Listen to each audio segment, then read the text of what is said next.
Bonjour à nouveau, c'est Carole Cassonne. On se retrouve sur la dernière vidéo de présentation pour cette magnifique Beauty Loge que j'ai envie de partager avec vous. Oui, vous qui me regardez. J'ai choisi ce métier pour aider les femmes. J'ai choisi ce métier pour accompagner les femmes et vous en faites partie.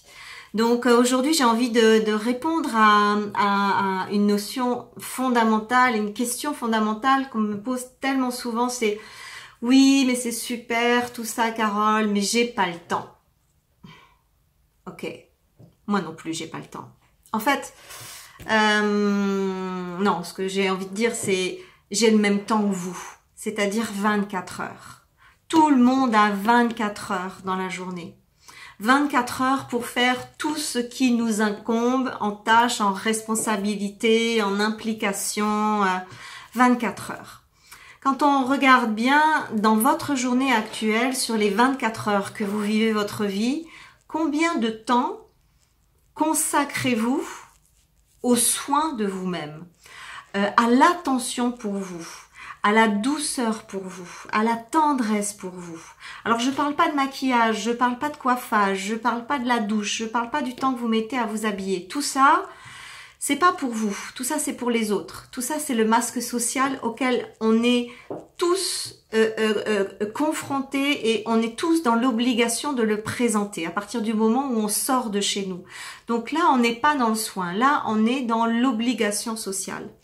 On parle du soin à partir du moment où on va apporter au corps une attention particulière au corps. Enfin, ici, il s'agit du visage, mais le visage fait partie du corps. Quand on donne une attention particulière dans le but de générer non pas un résultat pour la société ou pour les autres, mais de gérer un résultat, un bien-être intérieur. Pour donner une vie intérieure, pour créer une vie intérieure. Donc, combien de temps est-ce que vous passez, est-ce que vous vous offrez par jour? Combien de minutes vous vous offrez par jour pour ce temps de soin et d'amour de soi? C'est une véritable question. La question du temps, elle est un petit peu complexe et moi je trouve qu'elle a beaucoup été galvaudée. C'est-à-dire qu'on parle énormément dans le New Age de gestion du temps, d'organiser le temps. Tout ça c'est les bêtises du New Age. Tout ça, c'est des concepts qui nous échappent.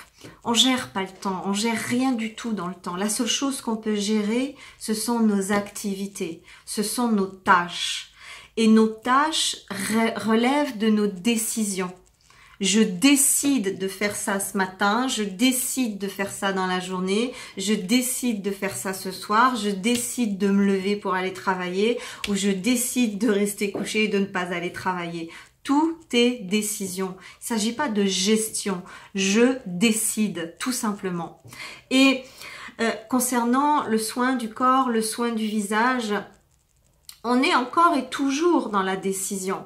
C'est-à-dire que je ne sais pas quel âge vous avez, 40 ans, 50 ans, peut-être 60. Vous avez peut-être changé de mari, vous avez changé de boulot.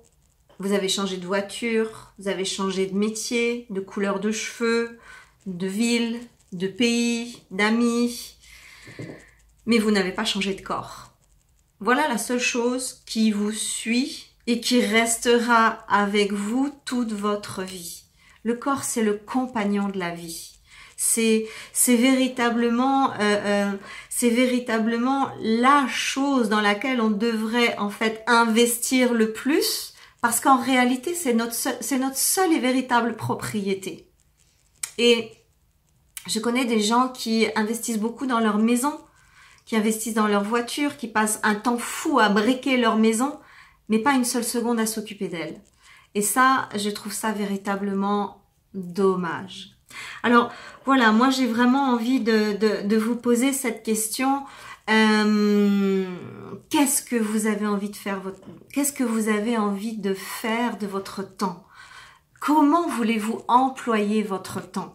Est-ce que 10 minutes par jour le matin et 10 minutes par jour le soir vous paraît incommensurable pour commencer à vous occuper véritablement de votre visage, parce que c'est ce que je vous propose, 10 minutes le matin et 10 minutes le soir. Effectivement, si vous n'avez pas à vous consacrer 10 minutes le matin et 10 minutes le soir pour garder un visage jeune, galbé, une peau fraîche, une peau tonique, un teint éclatant, pour adoucir les rides existantes, pour empêcher qu'elles ne s'installent trop. Si vous n'avez pas 10 minutes pour ça, le matin et le soir, effectivement, vous pouvez fermer cette vidéo tout de suite et passer à autre chose parce que je ne pourrai rien faire pour vous et personne ne pourra rien faire pour vous. Parce qu'en réalité, la seule qui peut faire quelque chose pour vous, c'est précisément vous.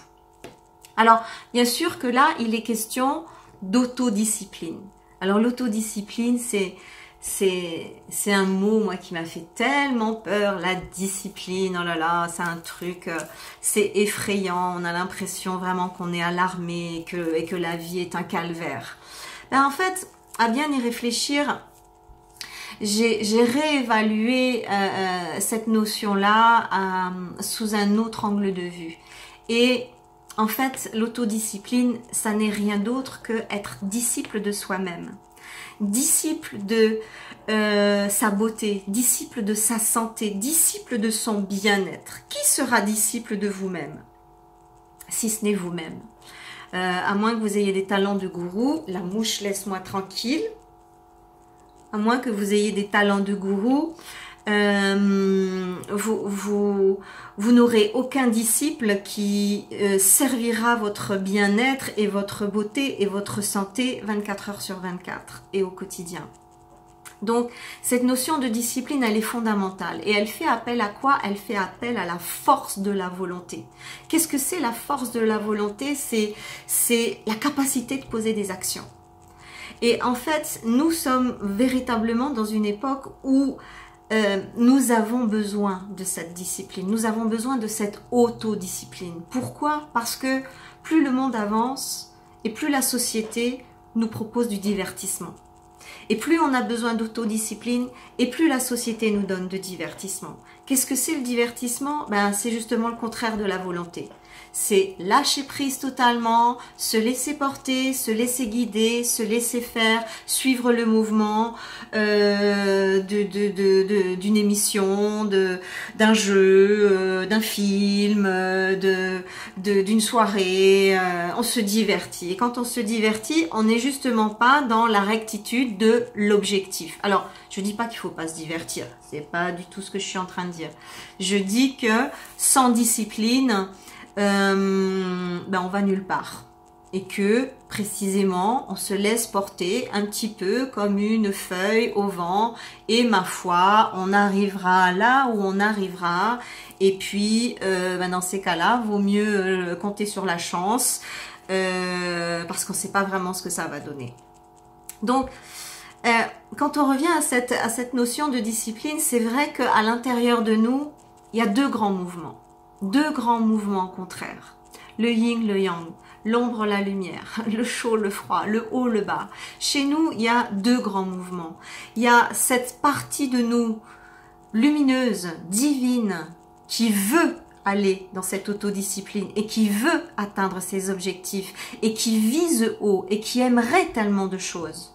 Et ça, c'est la plus belle part de vous et c'est à celle-là qu'on doit s'accrocher. Mais on a aussi notre part d'ombre. C'est la part de nous-mêmes qui ne veut rien faire. C'est la part de nous-mêmes, c'est cette petite voix, moi je l'ai appelée la saboteuse. J'ai découvert le concept de la saboteuse il y a une dizaine d'années et ça m'a vraiment changé la vie. La saboteuse, c'est la part de moi qui me parle là et puis qui me dit oh ben non, tu vas quand même pas aller au sport, t'es fatigué. Oh ben tu vas quand même pas faire encore ton régime, allez mange un petit bout de chocolat. Oh là là, puis tu vas pas faire un soin, dans 5 minutes il y a ta série préférée qui commence. Ça c'est la saboteuse. La saboteuse, elle va toujours vous donner des excuses. La saboteuse, elle va toujours faire en sorte de vous faire échouer dans vos objectifs les plus nobles. La saboteuse, c'est cette voix qui est tout le temps en train de vous mettre des bâtons dans les roues, en train de vous dire de toute façon, t'es nul, t'es moche, tu vas pas y arriver, allez, va te poser, va dans le canapé, va te faire un petit sandwich. Ça, c'est la saboteuse. Et aujourd'hui, je vous propose, je vous invite à ne plus vous identifier à cette voix-là. À chaque fois qu'elle va parler dans votre oreille et qu'elle va vous dire « Ah mais non, c'est pas la peine, de toute façon, t'es déjà trop vieille, t'es déjà ridée, t'es déjà relâchée, t'as déjà 50 ans, c'est plus la peine de faire quoi que ce soit, c'est trop tard. » D'abord, sachez qu'il n'est jamais trop tard, tout simplement parce que votre peau, elle est vivante. Et quand on s'adresse à un organe vivant et qu'on lui donne les bons outils, les bonnes informations, il réagit. Donc, quel que soit votre âge, quel que soit l'état de votre peau, ça va changer, ça va bouger, ça va s'améliorer et ça va réagir. Parce que vous aurez décidé, vous aurez pris cette décision de le faire. Donc, véritablement, cette autodiscipline, c'est déjà de faire taire la saboteuse qui est toujours en train de d'aller dans le sens contraire de vos objectifs. Ça, c'est une chose. Ensuite, dans l'autodiscipline, c'est clair qu'il y a une part de souffrance. Ben oui, ben j'ai pas envie, quoi. Mais moi non plus. Moi non plus, j'ai pas envie. Moi non plus, il y a des fois, j'ai pas envie. J'ai pas envie de faire ceci, j'ai pas envie de faire cela. Voilà. Très franchement, je ne croyais pas que je suis Miss volonté maximum 24 heures sur 24. C'est faux, je suis comme vous, je me bats aussi avec ma saboteuse. Je me bats aussi avec mes circonstances. Je me bats aussi avec un moral qui est fluctuant, avec un monde qui est pas toujours facile. C'est ça la vie, c'est up, down, et on essaye que les downs soient de moins en moins down, et on essaye que d'y rester le moins longtemps possible, et c'est ça la vie c'est un truc qui bouge, il y a personne qui est waouh, bonheur, heureuse en permanence, si c'est ça que vous cherchez, vous serez déçus, vous l'obtiendrez jamais. Mais il y a tellement de plaisir à pouvoir dépasser ses limites. Il y a tellement de plaisir à pouvoir constater déjà des résultats. Il y a tellement de plaisir à transcender cette nature d'ombre qui est jamais contente, qui critique tout, qui est toujours bof, qui est toujours insatisfaite. Oui, on peut la voir. Oui, on peut lui faire la nique. Oui, on peut, c'est faisable. Et ça s'appelle l'autodiscipline. Si c'était facile, tout le monde y arriverait. Bien sûr qu'il y a de la souffrance dans l'autodiscipline, mais c'est surtout au début. Au début, on se fait violence. Au début, il y a de la souffrance. Vous croyez quoi? Les gens qui ont vraiment réussi, regardez, les gens qui ont vraiment réussi, ils sont où? Ils sont au sommet. Pourquoi? Parce qu'ils ont bossé comme des dingues. Ils sont au sommet parce que ils se sont pas écoutés. Ils sont au sommet parce que même quand ils avaient pas envie, bah ils l'ont fait. Bah oui, ça fait chier, mais c'est pas grave, je le fais quand même. Parce que justement, ceux qui n'ont pas la force de volonté, bah ils s'arrêtent là quand j'ai pas envie. Ah bah alors si tu t'arrêtes quand t'as pas envie, tu vas rien faire de ta vie. Ça, c'est une certitude. Donc ici, ce que je voudrais mettre en lumière, c'est que il faut arrêter d'attendre d'avoir la motivation. La motivation, c'est encore une bullshit du New Age. Oui, alors les 8 étapes pour avoir la motivation. Ah ouais, bah ça marche juste le temps que tu écoutes les 8 étapes et puis le lendemain tu te lèves et t'es encore plus profond que la veille. La motivation, c'est un leurre. Si vous attendez la motivation, vous l'aurez jamais. La seule chose qui fonctionne, c'est la décision. Vous savez comment faire pour avoir une belle paire de chaussures? Vous vous levez et vous allez l'acheter. Je décide. Vous savez comment faire pour accomplir une tâche? Ben, faut se lever, il faut la faire. Tout simplement. La motivation, c'est... attendre la motivation, c'est juste le meilleur moyen de jamais rien faire dans sa vie. C'est juste le meilleur moyen de se planter. C'est juste le meilleur moyen de perdre son temps. Quand j'aurai une maison, quand j'aurai un nouveau boulot, quand j'aurai un nouveau mec, quand j'aurai perdu 10 kilos, quand j'aurai ci, quand j'aurai ça. Non, le bonheur, c'est maintenant, c'est tout de suite. C'est maintenant que je décide. Oui, ça va être compliqué. Oui, c'est pas forcément je décide maintenant, je vais avoir maintenant. Non, il y a un petit laps de temps où va falloir enquiller, c'est clair. Mais bon, moi personnellement, je suis pas née avec une cuillère d'argent dans la bouche. Mais alors vraiment pas. Mais je me suis donné les moyens et j'ai pris des risques. Prendre des risques. Sortir de sa zone de confort. Vous savez ce que ça signifie, la zone de confort? C'est la mort. La zone de confort, c'est la régression. À partir du moment où vous êtes dans une petite vie bien tout petit, bien confortable, vous pouvez être certaine que vous êtes en train de régresser. Ça ne veut pas dire qu'il ne faut pas profiter des merveilles du temps présent. Ça ne veut pas dire qu'il ne faut pas se régaler des délices qu'on a réussi à obtenir. C'est pas ça que je suis en train de dire. Je suis en train de dire que le développement, il est en dehors de la zone de confort.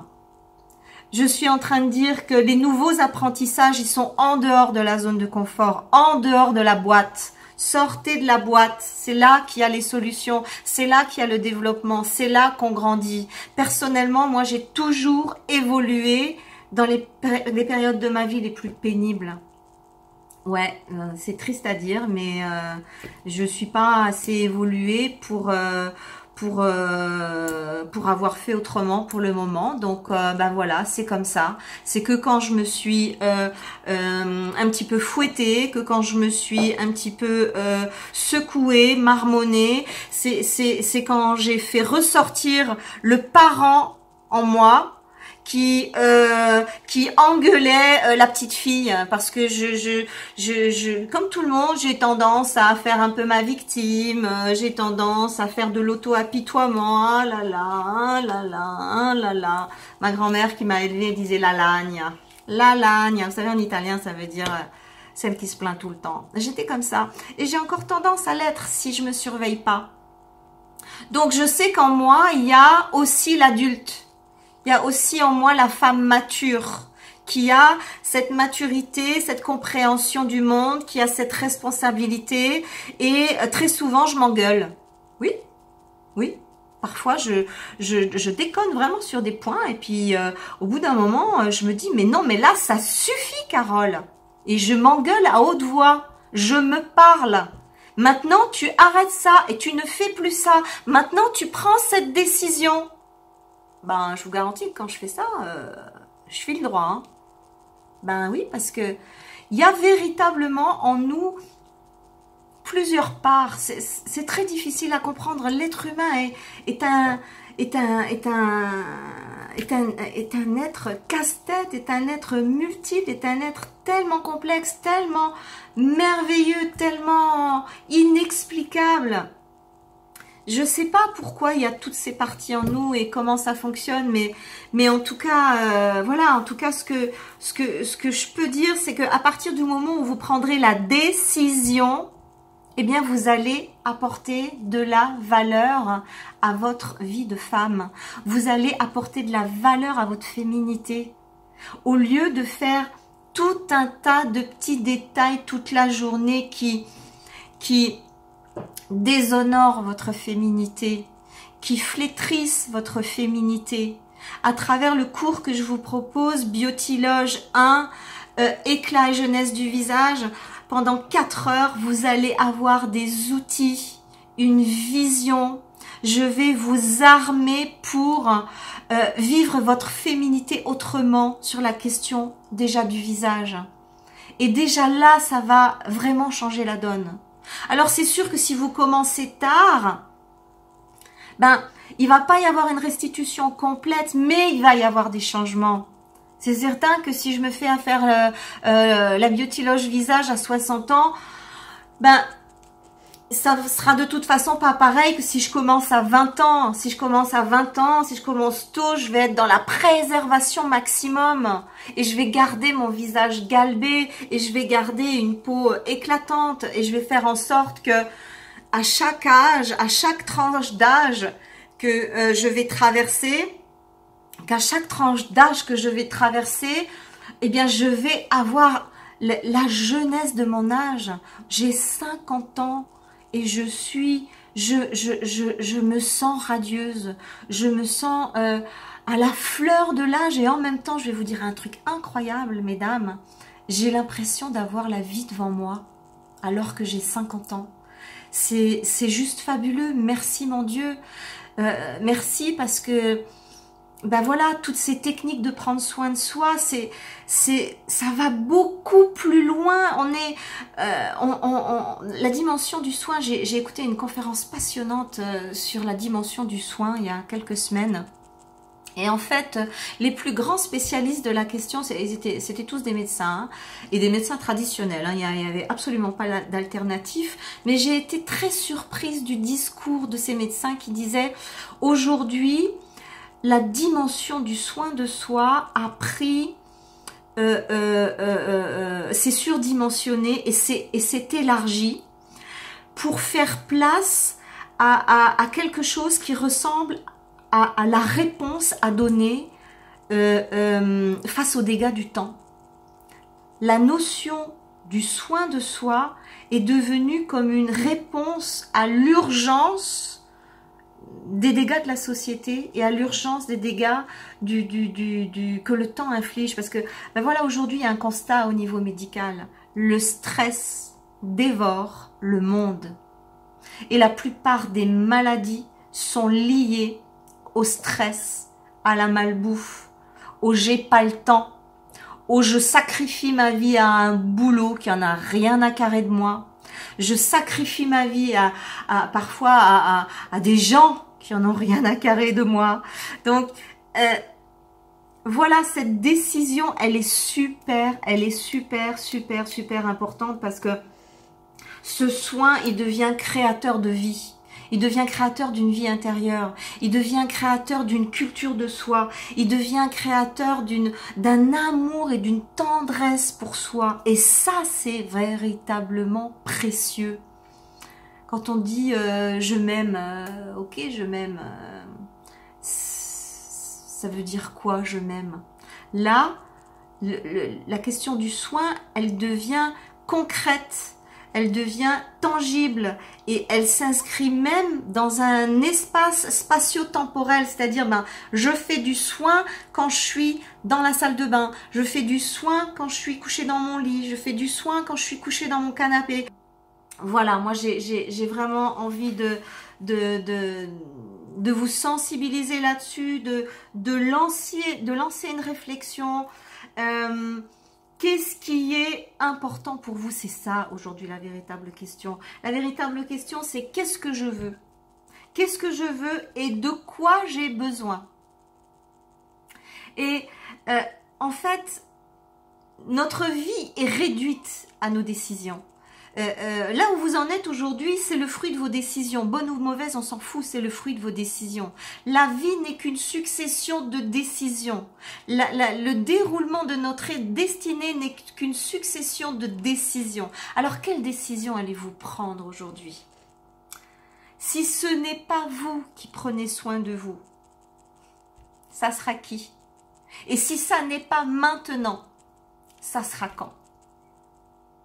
J'espère vous retrouver très bientôt dans ma Beauty Loge et j'espère faire un bon bout de chemin avec vous. Ensemble, on va faire du très bon boulot. À très bientôt. Au revoir.